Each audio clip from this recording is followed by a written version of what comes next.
শুধু মিডিয়াতে দেওয়া হয় না, আমি মেডিকেলে পড়তাম, আমার স্যারও আমাকে অফার দিয়েছিল। আমি এগ্রি করি নাই বলে আজকে আমার যেটা আমার 4 বছরে পাস করার কথা 5 বছরে, সেটা আমার লাগছে হচ্ছে 8 বছর পড়াশোনা শেষ করতে। এতদিন ধরে মিষ্টি জান্নাত নামের ঢালিউডে যে কোনো নায়িকা আছে তা কেউই জানতো না, কিন্তু সাকিবের সাথে নাম জড়িয়ে রাতারাতি এই নায়িকা ভাইরাল হয়ে যায়। আমাকেই সে প্রভাবপুর একটা ভিডিও দেখিয়েছিল, এক্সেল ভিডিও দেখিয়েছিল, সেটা আমি হচ্ছে দেখেছিলাম। সে দেখার পরে আমার এবং আমার যে ফ্রেন্ডকে দেখিয়েছিল, সে মনে করেন বিয়ে করে নাই, সে আমার পরে পাস করেছে। আমি তো 3 বছর আগে পাস করেছি, সে এবার পাস করেছে, আমার একটা ফ্রেন্ড বুঝতে।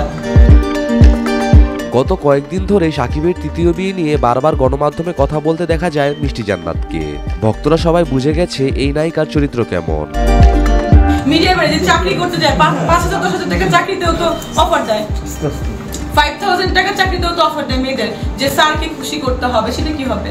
আমি খুব স্পষ্টবাদী কথা বলি বলে আমার সমস্যা। সাকিবকে সে বিয়ে করার জন্য উঠে পড়ে লেগেছে, কিন্তু সাকিব খান তো এই নায়িকাকে চেনেই না। তো শুধু মিডিয়ার দোষটাকে ভাই কেন দেন? মিডিয়াকে কেন দেন জানেন? কারণ সবাই মিডিয়াকে দেখে, স্ক্রল করে না, একটাকে সবাই অনেক কিছু মনে করে, সবকিছু মিডিয়া কেন্দ্রিক। আপু এর জন্য আপনাকে মিডিয়াতে যে শুধু গিভ এন্ড টেক চলে এরকম না, এটা ফালতু কথা। আমি কাজ করছি না।